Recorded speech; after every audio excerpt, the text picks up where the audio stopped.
बिस्मिल्लाहिर्रहमानिर्रहीम। तो आज हम इंडिकेट के सिलेबस के मुताबिक फर्स्ट ईयर बायोलॉजी का पहला लेक्चर शुरू करते हैं, जिसका नाम है cell structure and function. Chapter का नाम है cell structure and function.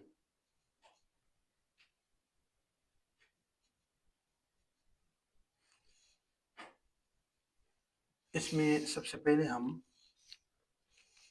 Cell का इंट्रोडक्शन पढ़ते हैं।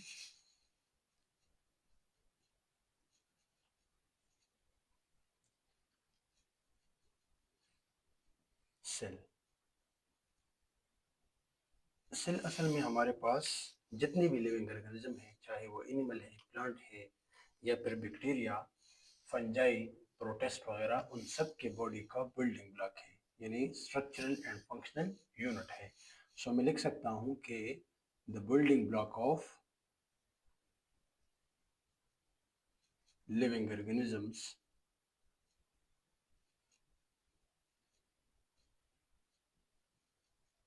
Called cell. जितने भी लिविंग ऑर्गेनिजम्स हैं उनके बॉडी का बिल्डिंग ब्लॉक क्या कहलाता है? सेल। अगर सेल की टाइप्स को देखा जाए तो न्यूक्लियस की बुनियाद पर सेल के दो अक़साम हैं। तो मैं लिख सकता हूँ कि सेल की कितने अक़साम हैं? Two types on the basis of nucleus, के उनके अंदर ट्रू न्यूक्लियस है या नहीं है। तो इस लिहाज से सेल के दो अक़साम हैं, एक है प्रोकैरियोटिक सेल्स और दूसरा है यूकैरियोटिक सेल्स। प्रोकैरियोटिक वो सेल्स हैं जिनके अंदर ट्रू न्यूक्लियस नहीं होता। सो ये ऐसे सेल्स होते हैं जिनके अंदर ट्रू न्यूक्लियस नहीं होता। इनके अंदर जो न्यूक्लियर मटेरियल है, यानी कि डीएनए या क्रोमोसोम, वो न्यूक्लियड रीजन के अंदर होता है, लेकिन उसके ऊपर ट्रू न्यूक्लियर मेम्ब्रेन नहीं होगा। जबकि यूकैरियोटिक सेल्स जो है उनके अंदर ट्रू न्यूक्लियस होगा और न्यूक्लियर मटेरियल इस ट्रू न्यूक्लियस के अंदर होंगे। तो मैं लिख सकता हूँ कि prokaryotic cells are those cells have no true nucleus, जिनके अंदर ट्रू न्यूक्लियस ना हो। फॉर एग्जांपल, हमारे पास बैक्टीरिया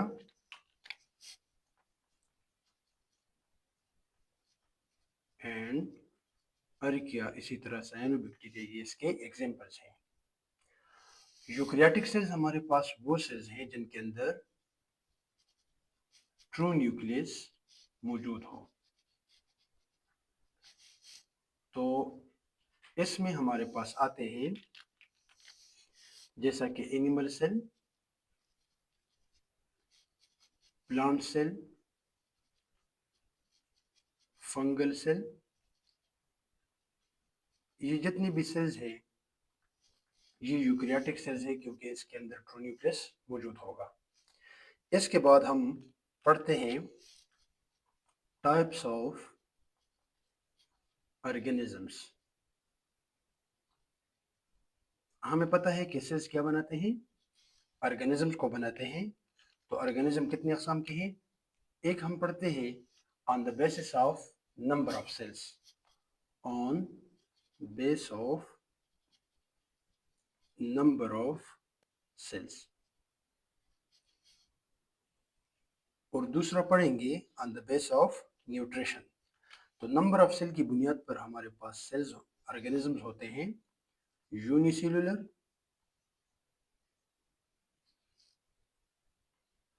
मल्टीसेलुलर और कॉलोनीसेलुलर।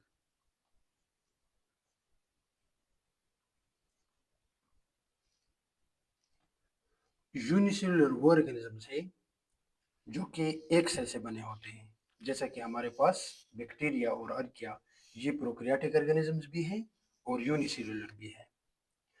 तो unicellular made up of one cell. For example bacteria, और यूकैरियोट्स में यूनिसेलुलर ऑर्गेनिज्म जैसे कि हमारे पास एमीबा। मल्टीसेलुलर ऑर्गेनिज्म जो है ये सारे के सारे यूकैरियोटिक हैं, और मल्टीसेलुलर ये हमारे पास made up of many cells, ये बहुत सारे सेल्स से यानी कि मिलियन ऑफ सेल्स से बने होते हैं। इसमें हमारे पास आता है जैसा कि एनिमल्स मल्टीसेलुलर ऑर्गेनिजम्स है, प्लांट्स मल्टीसेलुलर है, फंजाई मल्टीसेलुलर है। तो इनके अंदर जो सेल्स हैं वो कंबाइन होके टिश्यू बनाते हैं, और टिश्यू पर ऑर्गन्स, ऑर्गन पर सिस्टम्स, और ये सिस्टम जो है ये फिर ऑर्गेनिजम्स बनाता है। कॉलोनियल ऑर्गेनिजम्स हमारे पास वो ऑर्गेनिजम्स है जिनके अंदर हमारे पास होते हैं many cells, have many cells, लेकिन इनके अंदर ये सारे के सारे सेल्स जो है ये अलग अलग काम करते हैं कॉलोनी की शक्ल में। तो इनके अंदर हमारे पास टिश्यू नहीं बनती। सो मैं लिख सकता हूँ नो टिश्यू फॉर्म, और इसका एग्जाम्पल है हमारे पास वॉलवॉक्स। अब इसके बाद हम पढ़ते हैं types of organism on the basis of nutrition.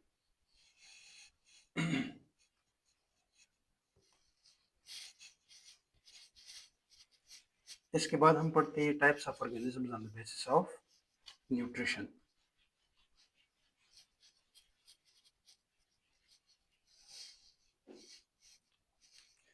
तो न्यूट्रिशन की बुनियाद पर, on base of nutrition,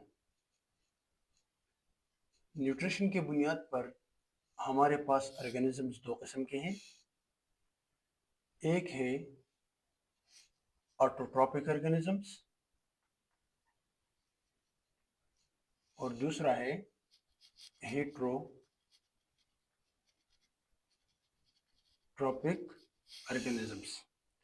autotrophic organism हमारे पास वो ऑर्गेनिजम्स होते हैं जो कि अपना खुराक खुद तैयार कर सकते हैं। मैं लिख सकता हूँ can prepare their own food, ये अपना खुराक खुद तैयार कर सकते हैं। जबकि हेटरोट्रॉपिक वो ऑर्गेनिजम्स है जो अपना खुराक खुद तैयार नहीं कर सकते, can not prepare their food, ये अपना खुराक ऑटोट्रॉपिक से लेते हैं। ऑटोट्रॉपिक ऑर्गेनिजम्स इसलिए ऑटोट्रॉपिक है कि इनके अंदर हमारे पास एक ऑर्गेनिक कंपाउंड जिसको हम क्लोरोफिल के नाम से जानते हैं वो इनके क्लोरोप्लास्ट में मौजूद होता है। तो इसलिए इनके अंदर प्रोसेस ऑफ फोटोसिंथेसिस होगी, और उस फोटोसिंथेसिस की वजह से ये अपना खुराक खुद तैयार कर सकते हैं। फोटोसिंथेसिस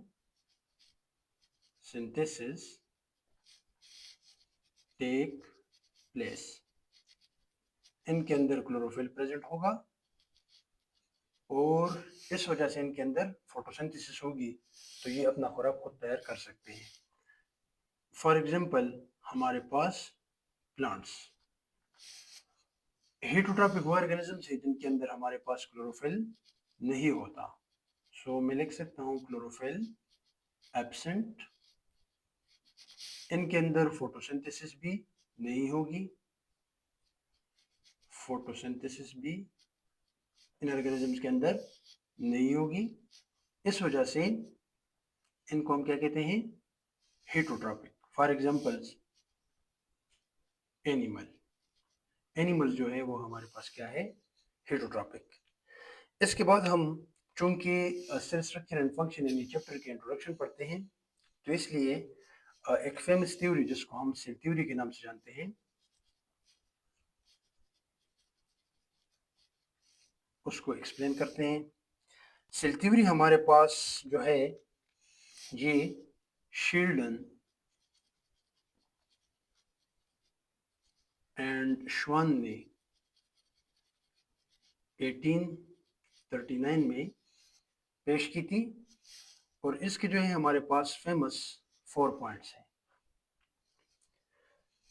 सबसे पहला पॉइंट है कि all organisms are made up of cells. जितने भी लिविंग ऑर्गेनिजम्स हैं वो सेल से बने हुए हैं। वो ऑर्गेनिज्म फिर यूनिसेल्युलर भी हो सकते हैं, मल्टीसेल्युलर भी हो सकते हैं, या फिर कॉलोनियल हो सकते हैं, लेकिन बने किस चीज से हैं? सेल से। दूसरा पॉइंट है कि जितनी भी मेटाबॉलिक एक्टिविटीज है, all metabolic activities take place inside cell.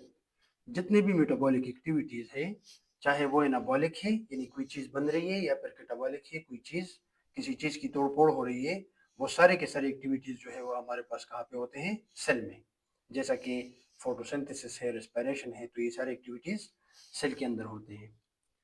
तीसरा पॉइंट है कि new sales arise from pre existing cells. के जो नए खुलिए हैं वो पहले से मौजूद सेल से आते हैं। और ये किस प्रोसेस के जरिए से आते हैं? Cell division. अब एक सेल है वो डिवाइड होके दो सेल्स बनाते हैं, तो हम कह सकते हैं कि जो नए सेल्स हैं ये हमारे पास कहाँ से आए? पहले से मौजूद सेल की डिवीजन से आए। और चौथा पॉइंट है कि cell contain heredity material. Cell के अंदर हमारे पास हेरिडिटी मटेरियल यानी कि डीएनए मौजूद होती है। और ये डीएनए क्या करेगा? ये खसूसियात एक सेल से दूसरे सेल में शिफ्ट करता है, ट्रांसफर करता है। अब हम पीएमडीसी एमडीकेट के सिलेबस के मुताबिक जो इस चैप्टर का पहला टॉपिक है वो है difference between typical animal and plant cells, जो कि डायग्राम में शो हुई है। यहाँ पर हमने ड्रा की है एनिमल सेल और यहाँ पे क्या है? Plant cell. तो सबसे पहले हम एनिमल सेल और प्लांट सेल के अंदर जो कॉमन कैरेक्टरिस्टिक हैं, जो कॉमन चीजें हैं, वो पढ़ते हैं। उसके बाद जो डिफरेंट है वो पढ़ेंगे। तो मैं यहाँ पर हेडिंग देता हूँ फीचर्स। यहाँ पर एनिमल सेल, यहाँ पर प्लांट सेल्स।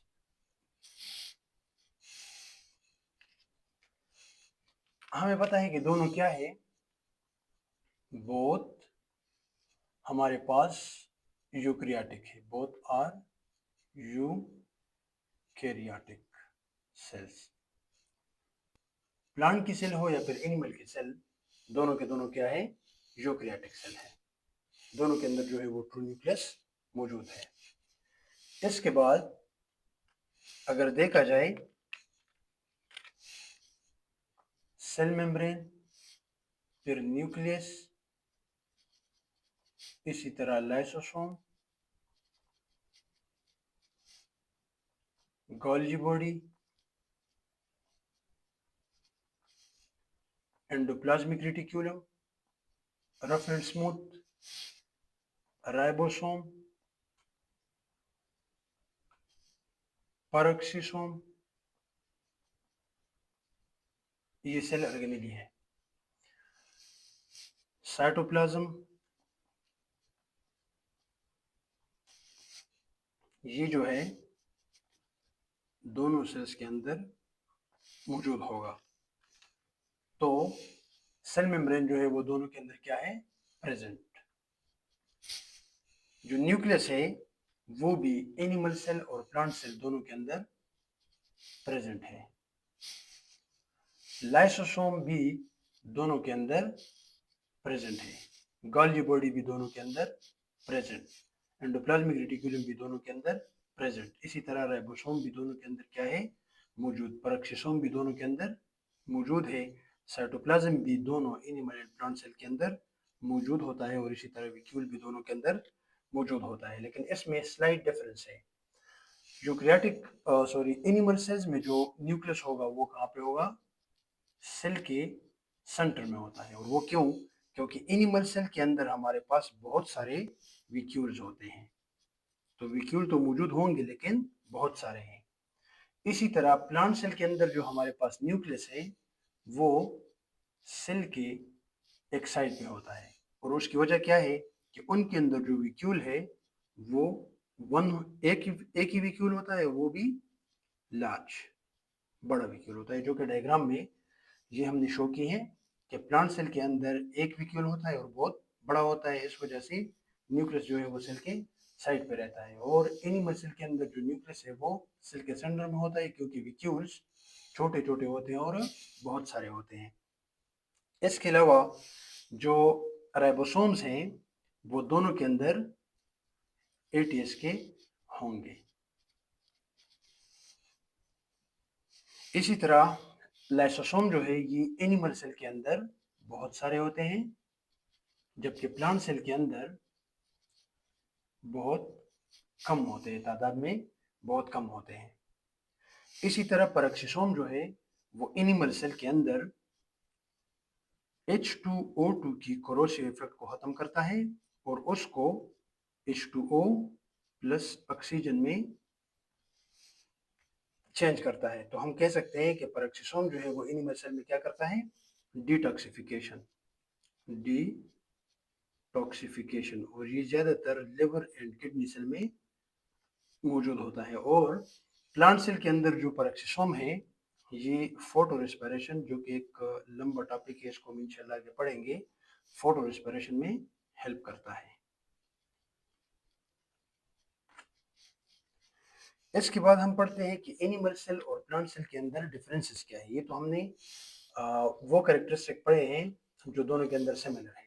इसके बाद हम पढ़ते हैं कि एनिमल एंड प्लांट सेल के अंदर डिफरेंसेस क्या है।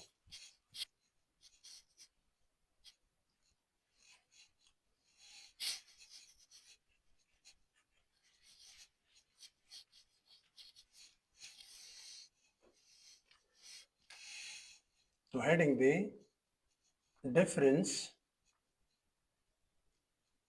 Between typical animal and plant cell. Plant cells और एनिमल सेल के अंदर क्या क्या डिफरेंसेस है। तो सबसे पहले हम पढ़ते हैं प्लांट सेल।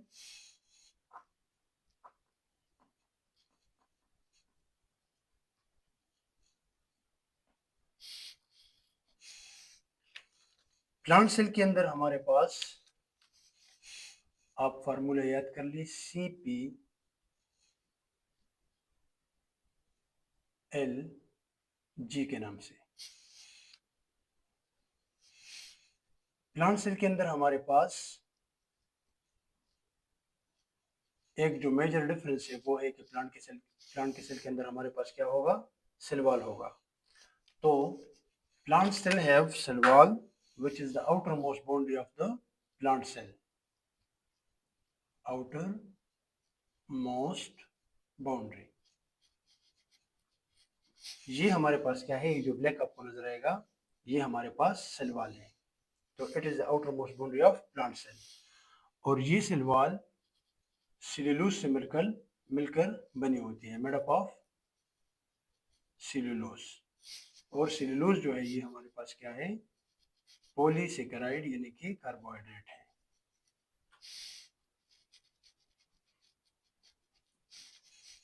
इसके अलावा ये सेल वॉल का क्या काम है? ये है कि सेल को प्रोटेक्शन और स्ट्रेंथ और शेप प्रोवाइड करती है। दूसरा हमारे पास जो प्लांट सेल के अंदर है वो है प्लास्टिड। प्लास्टिड जो है ये हमारे पास सिर्फ और सिर्फ प्लांट सेल के अंदर होता है। तो यहाँ पे आपको ये क्लोरोप्लास्ट नजर आता है, ये हमारे पास क्या है? प्लास्टिड। तो प्लास्टिड तीन किस्म के होते हैं, क्लोरोप्लास्ट,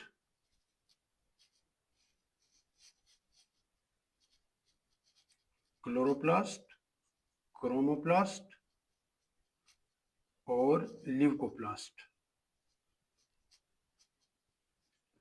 जो क्लोरोप्लास्ट है ये हमारे पास डबल मेम्ब्रेन बाउंड्री ऑर्गेनेली होती है और इसके अंदर क्लोरोफिल मौजूद होता है, इस वजह से ये फोटोसिंथेसिस में हेल्प करता है। तो हम कह सकते हैं कि क्लोरोप्लास्ट हेल्प इन फोटोसिंथेसिस।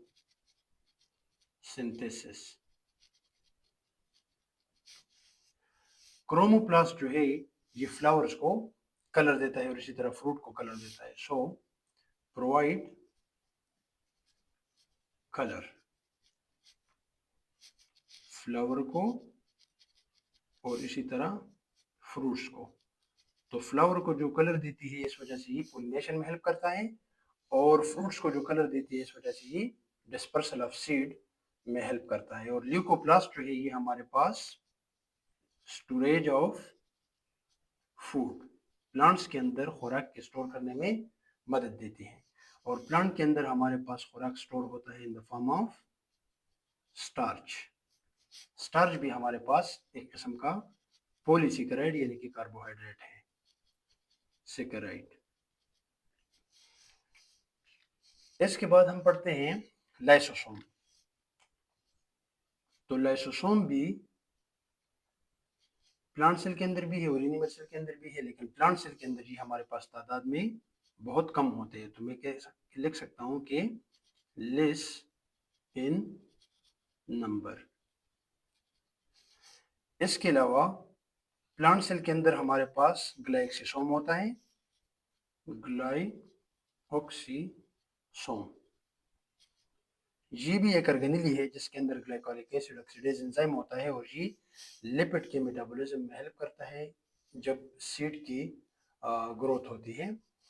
तो ये हमारे पास सिर्फ और सिर्फ प्लांट सेल के अंदर मौजूद होती है और ये क्या करती है, लिपिड मेटाबॉलिज्म में ये ऑर्गेनेली हेल्प करती है। कब, ड्यूरिंग सीड जर्मिनेशन, जब तो तुखम से तेल निकलता है उस टाइम ये हेल्प करता है। So during seed germination.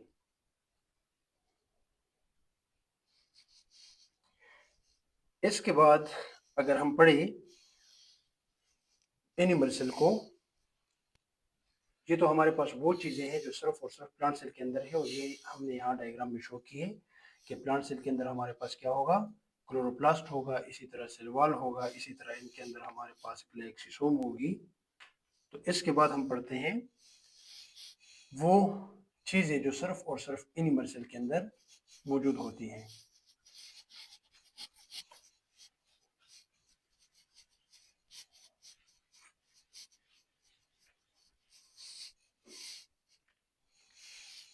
Animal cell के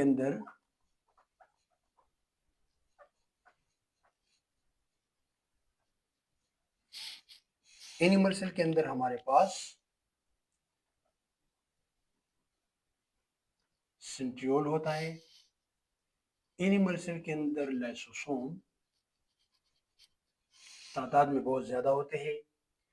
एनिमल सेल के अंदर हमारे पास कुछ सेल्स के अंदर सीलिया एंड फ्लैजेला भी हो सकती है।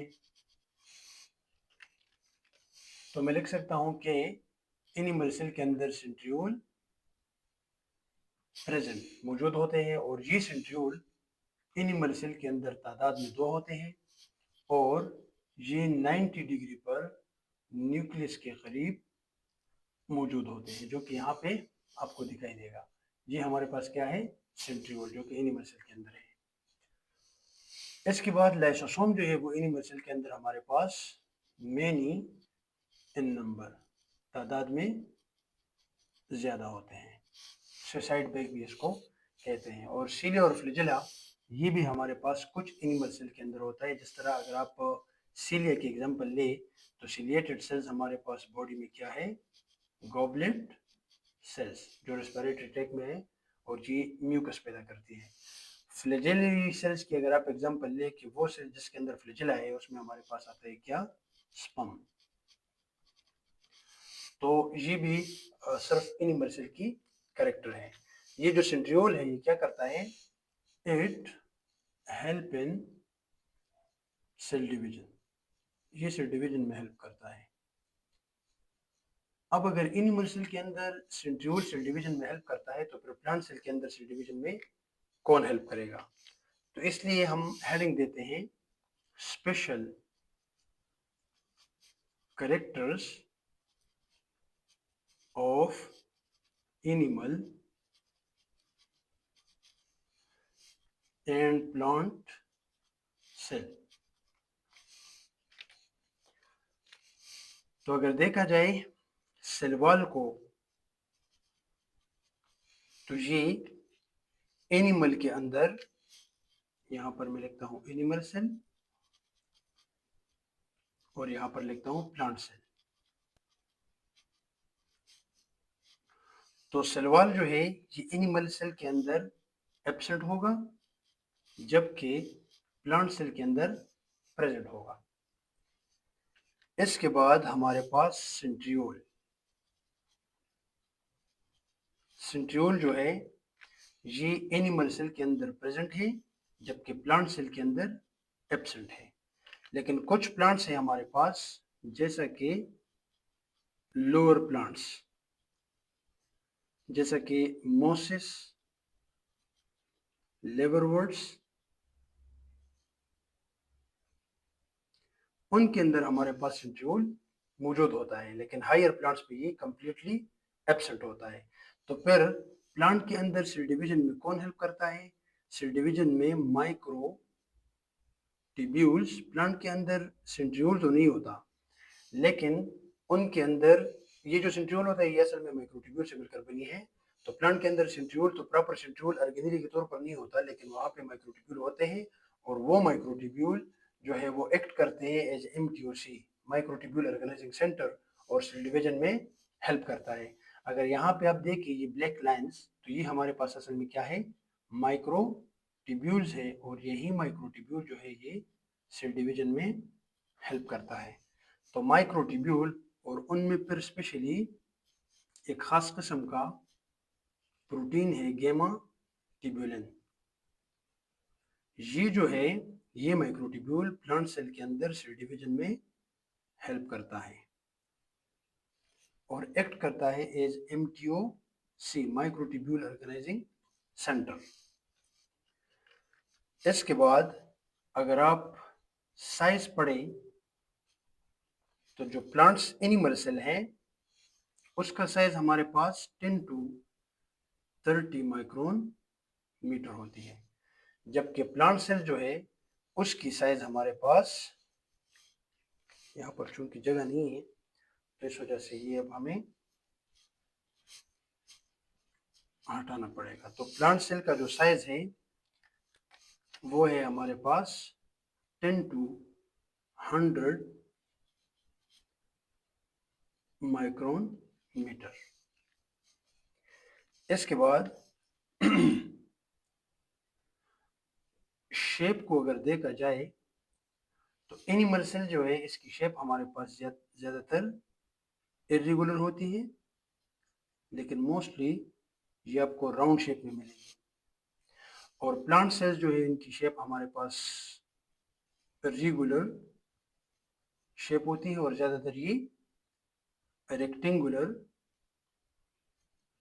शेप में आपको मिलेगी, जिस तरह ये डायग्राम में शो हुई है।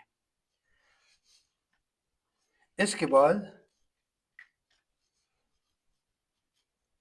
अगर फूड स्टोरेज को देखा जाए तो एनिमल सेल के अंदर हमारे पास खुराक स्टोर होती है इन द फॉर्म ऑफ ग्लाइकोजन, जो कि पॉलीसेकेराइड है और ग्लूकोज के कॉम्बिनेशन से मिलकर बनती है, जबकि प्लांट सेल के अंदर हमारे पास फूड स्टोर होगी in the form of starch. इसके बाद अगर आप सोर्स ऑफ एनर्जी पढ़े, सोर्स ऑफ एनर्जी, तो प्लांट सेल के अंदर हमारे पास सोर्स ऑफ एनर्जी जो है वो है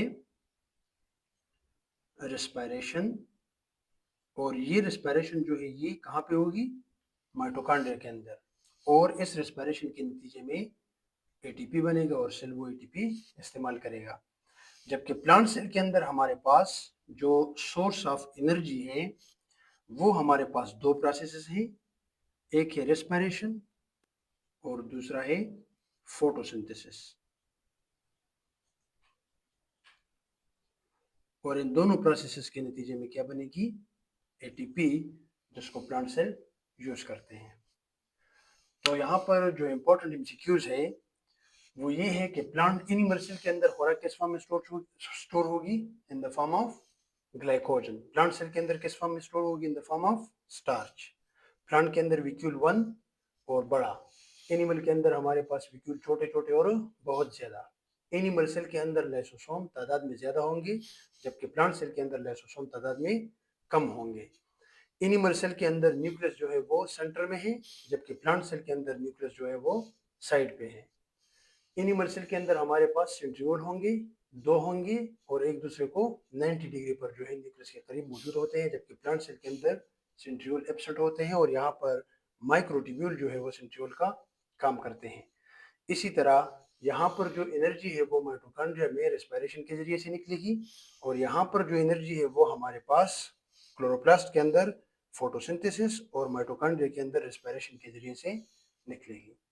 तो ये था हमारे पास इम्डिकेट के सिलेबस का पहला टॉपिक, जो कि है difference between typical animal and plant cell.